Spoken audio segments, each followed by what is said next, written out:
Hello and welcome to the Capital Conversation with me, Michael Hayman.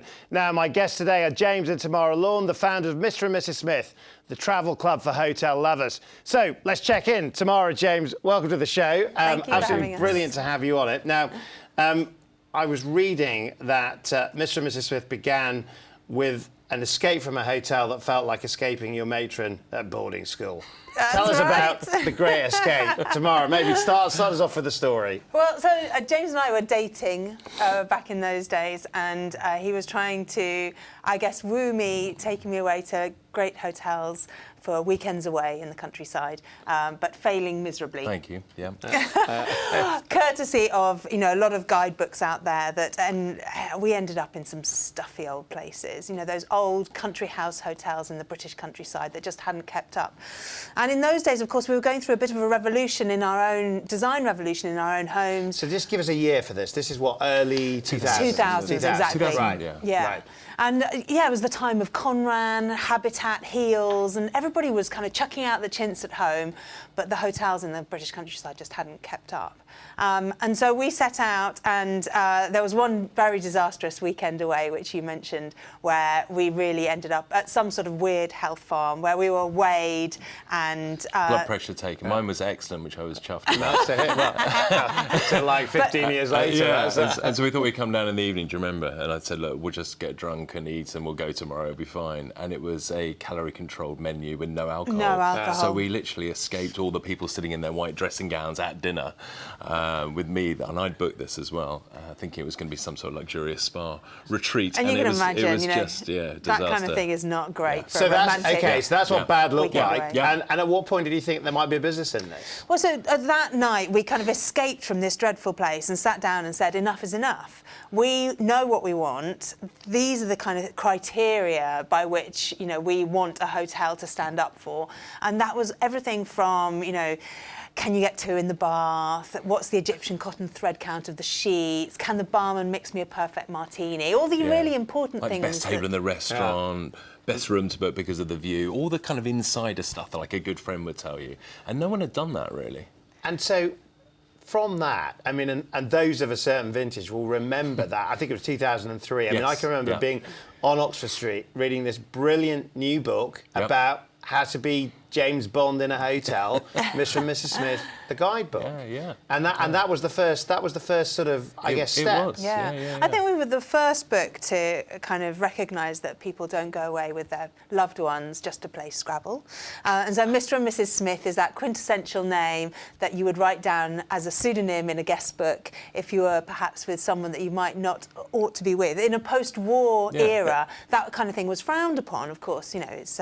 We're celebrating the Great British Daily Weekend. The Great British... Well, I mean, in a very stylish way, I mean, of course. To that point, I mean, you've kept... That's, you know, the sexiness of the brand. I mean, you've just published a book about the world's sexiest bedrooms. I mean, has that always been the undercurrent? It's always been a part of what it's for couples. I think it's, you know, we are not Mills and Boon. We are not Sandals. We are not that type of couples. There is no flower petals and chocolates on the pillows. That's not what Mr. and Mrs. Smith is about. You know, we hope people are having a great time together, and if they're swinging from the chandeliers, it's always behind the Do Not Disturb sign. So we just want to recognise that people are going away to have fun together.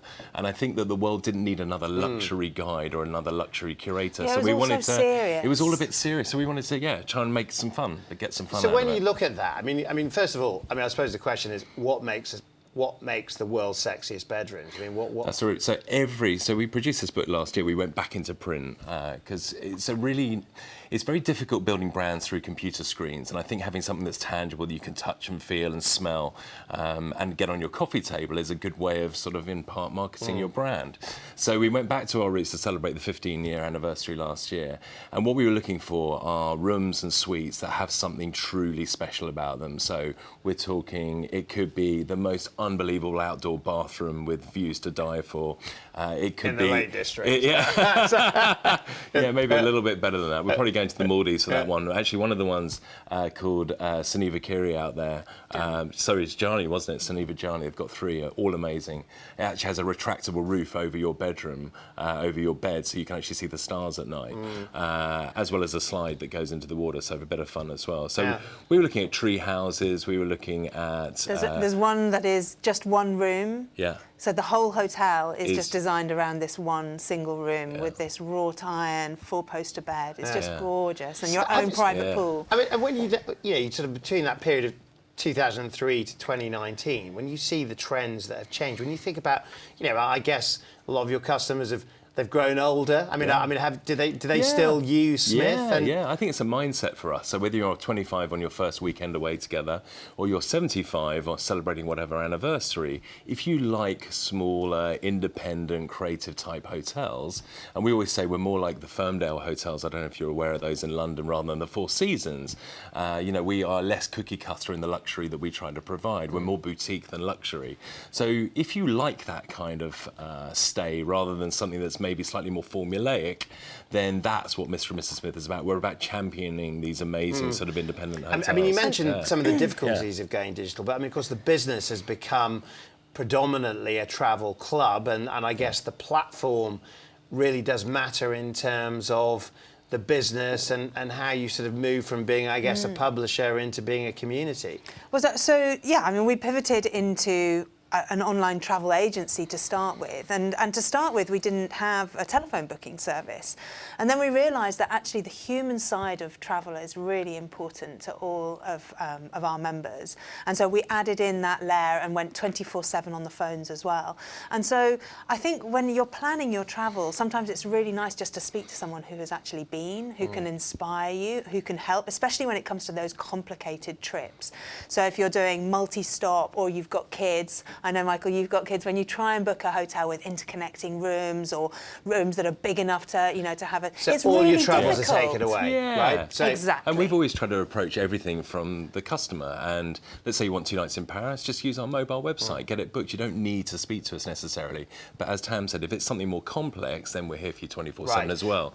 So that kind of high-tech, high-touch sort of approach is something we've built. So just give us a sense of the size of the business now. I mean, how many people, what sort of revenues? So we've got about 140, 50 people around the world, 4 offices. 4, is it 5? If you count Ibiza as well, yeah. So, we're in London, LA, Singapore, New York, and Ibiza. We have a villa collection out there as well that we're starting to build in the Balearics and beyond. And we should generate around £100 million worth of bookings for our hotels this year. So in terms of that journey for you both, I mean, you're obviously not only running an exceptional business, but exceptionally, you are also married. You've grown a business over that period of time, and you've stayed married. What's been the journey as a couple? I mean, has it been stressful, or do you think that's been part of the secret? I'm going to let you answer this one. But there you go. I guess that it all has its stresses, and the business has changed. So over the years and grown bigger, and so the stresses are different. When you're a small business, you think, how am I going to make payroll every month? How's the business going to survive? Now that it's obviously much more stable business, much bigger business, the stresses are different. And in our relationship, we've always just loved what we do. So, but it started off for you, Tamara. I mean, I've read here about once upon a time this was a hobby business. This was not going to be what was going the main. It was born from a hobby, exactly. Was there a moment where you realised, wow, this is actually going to drive our future? It took on a life of its own. The How business. quickly? I mean, within 2 to 3 years, it was running ahead of what we could, and we needed to employ more people to help take on investment. Take on more investment to grow. To get the second book out, and then to pivot into online. We needed funding to do that.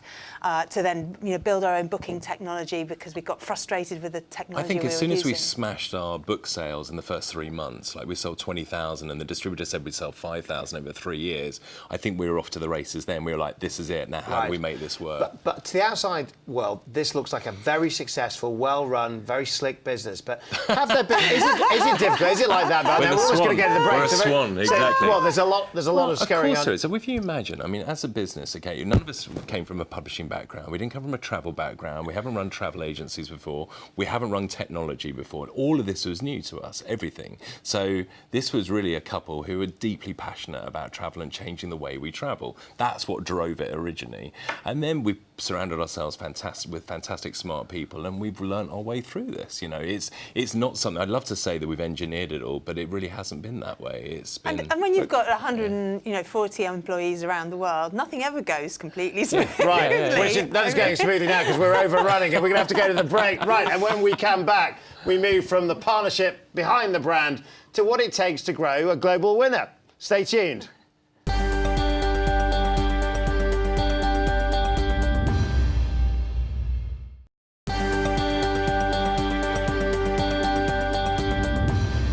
back. My guests today are the founders of Mr. and Mrs. Smith, James and Tamara Lohan. Now, we were talking before the break, guys, about what went right. James, what went wrong for the business? A few things have gone wrong. I mean, there's constant challenges with the business. I think one thing that maybe sticks in my memory would be when we closed our offices in Australia. We had a team down there, fantastic team, but we decided the market just wasn't big enough to keep investing there. But we had to restructure the business a little bit that way, and then we actually ended up opening in Singapore, where we are now, to look after our Asia collection. So it was all fine, but at the time it was awful having to let people go. If you were to look back and say there was a signal about something not going right, I mean, what are the things you look out for to realise you need to make a change? It's all about team for me. I don't know about you, Tam, but it's all about making sure that you've got the right people in the right positions, because if you do, then it will flourish. I really believe that. Yeah. I think, you know, especially with that example, we wish we had had advice at the time. And of course, Singapore is a much better base for you know, hotels all around Asia. A gateway. As a gateway to Asia. It was the right thing for the business. And so it was the right thing for the business to move to Singapore. However, you know, letting go of really good people is always a hard thing. I mean, two themes that have come out in the reading about you guys is I guess the idea of hard graft and naivety as being part of the kind of formula. Naivety is the best success. weapon. It is the best weapon of an entrepreneur, because if you knew what you... real naivety. Genuinely, I actually think sometimes it's good that I'm not that clever, because I get out of bed and think, I'm just going to get this done. I'm going to get it done and work it through it. And I think too many clever people over-question an idea, whereas we just keep driving with what we believe passionately about. I mean, don't get me wrong, we have brought some good people in around us to help sort of, you know, contain that and nurture that. And you have brought a kind of professional leadership team. Absolutely, and that's what's really changed in the business, I think, over the last 2 to 3 years. And it's fantastic. I mean, we're now employing people who are way better than we are. And it's fantastic. And Everything. Everything. But then that frees us up to do what we do best, you know, which is really driving the passion behind the brand, the creativity, which is all James. But is that difficult as a founder to sort of know, I've been running this, it's my baby, we've been growing this from the get-go, and then all of a sudden, you know what, I've taken it this far. What's the point where you realise perhaps you need new people to help you get to the next level? But, well, it's exactly the analogy of the child is absolutely right here, because don't you want that child to have the best it can possibly be? And if that's a new set of people to take them to take it to the next level, then so be it. You just want it to flourish. So was it the teenage years that you realised it was time to find new? I think that's right. Help? I think operational execution globally is a totally different thing to starting a business, and you know we're still there every single day. We're still in all the key meetings, helping shape and make decisions. But in terms of the professional management and the systems and the operations, you know, that's something that you start to bring other people in to help you with over time. Now, you've just completed a crowdfunding raise. You've done very well with that. In terms of what I mean, part of this has been about activating the customer base. Yes. What do people buy into when they actually start to invest in the business? Well, they get shares in the business, so it was an equity raise. Although we have done in the past, in 2012, we did a bond as well, which was just interest and loyalty money. So but presumably they could have gone and bought shares in.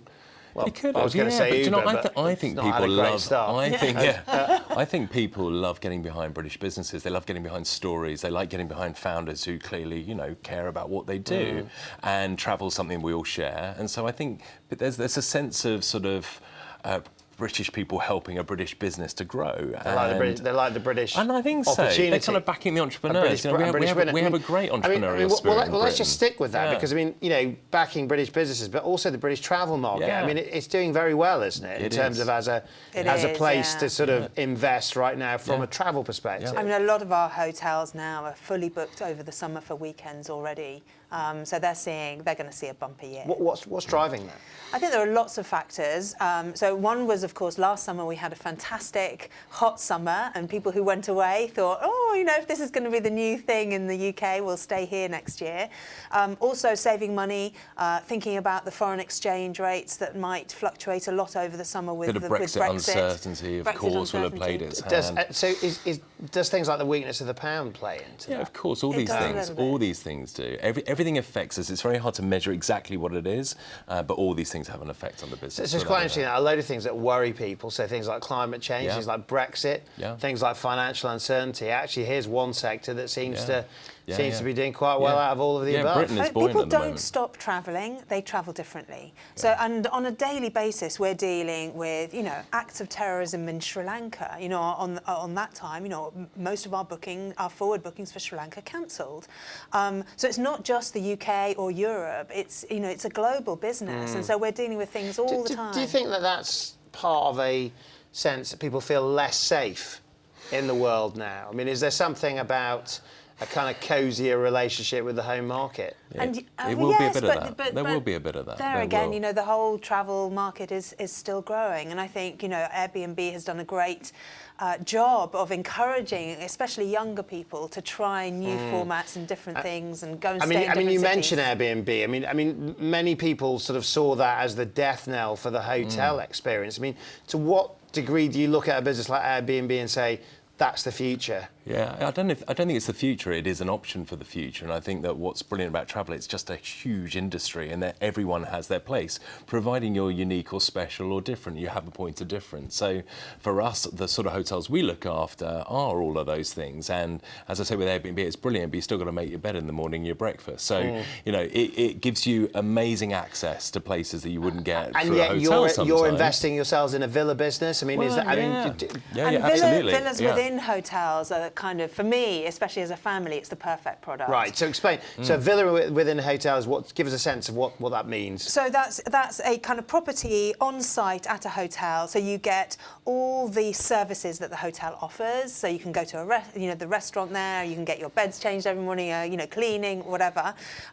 Or you can just be completely private and say, I don't want any of that. And your kids can do what they want, which is and they always, can scream and shout. When our kids, when we started trying to take them to boutique hotels when they were that age of fish finger throwing still, we just were like, this is stressful. So having that privacy as a family, but all the support of a hotel is the ultimate holiday. The sort of, growing older with Mr. and Mrs. Smith. I mean, is this part of you had your 20-somethings in 2003 and they're all parents. They all want to have different of course. travel We're moving towards Granny Smiths when we get very old. This is what's going to happen. And there's actually a term for that. It's multi-generational trips. So you'll often see in lovely hotels, there'll be the grandparents there who've clearly brought the whole family on holiday. And that's something that we're holidaying with our family more, which is a lovely So that's a holiday. family But we holidays. do a lot of honeymoons. So, and we have a budget boutique hotel collection for people who are, more value conscious. I want people to come to Mr. and Mrs. Smith when they're on their first date, and all the way through with their families. And in terms of those big travel trends, then, I mean, we've mentioned a couple of those there. The sort of, the sort of villas in hotels, multi-generational travel. When people are looking at kind of, what's hot, what should they be thinking about in terms of 2019, 2020, this sort of times? What's going to be interesting, do you think? There's a really interesting play on hotels becoming a little bit more like villas as well. And that's not just the property itself, but the way that you interact with the hotel when you go. You kind of personalise everything around your stay. It's what we're calling like a private house hotel. Right. So it's like going to your most fabulously glamorous, wealthy aunt and staying with her and her staff. And it's this extra level. So you walk into the kitchen and there's a cook there. Like that. Have you not? No, me neither. Me neither. Sadly, she's no longer with us. It's the imaginary aunt. But it's literally you walk into the kitchen and there's a cook there or a chef, and you can talk to them about what you want to eat. What about issues like ecotourism? When people are, and wellness. Does that translate into the type of travel that we? I mean, a lot of people are saying we shouldn't fly. It's starting to more and more, but it's a trend that I think over the next 10 years we're going to see to become an extremely strong trend. It's still not defining how most travellers are travelling at the moment, but it will be something that we see more. Well, in couples, it's difficult because not both people don't always want to do a wellness program, and you don't always want to go away and concentrate on your diet. As a couple, generally we tend to be couples going away to have fun and relax. But it's interesting. You're talking about experiences. You're not saying it's New York, it's, you know, or a particular country. I mean, so I think when we started the business, the we always said that the hotel, and it still is today, has to be a destination in its own right. But we're finding our guests now want to add some experiences to it. Everyone's going experiential mad, as you know. So our take on that is we've started a new branch of Smith called Side Stories. So when you're on your stay, you can add something just a little bit interesting. So it could be, we went on an amazing graffiti tour with the graffiti artists around Old Street with our kids the other day, which was fantastic, wasn't it? Or it could be a foodie tour or antiques tour, but they're with real insiders, you know. Right, really... and we're almost right out of time, but if I could wave a golden wand and I could take you right back, what would you like to have known sort of then that you know now?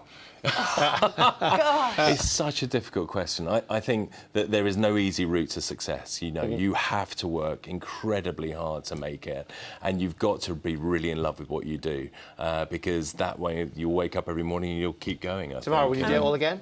I would concentrate on the people, the team, and just hire the best people at all stages that we possibly could afford.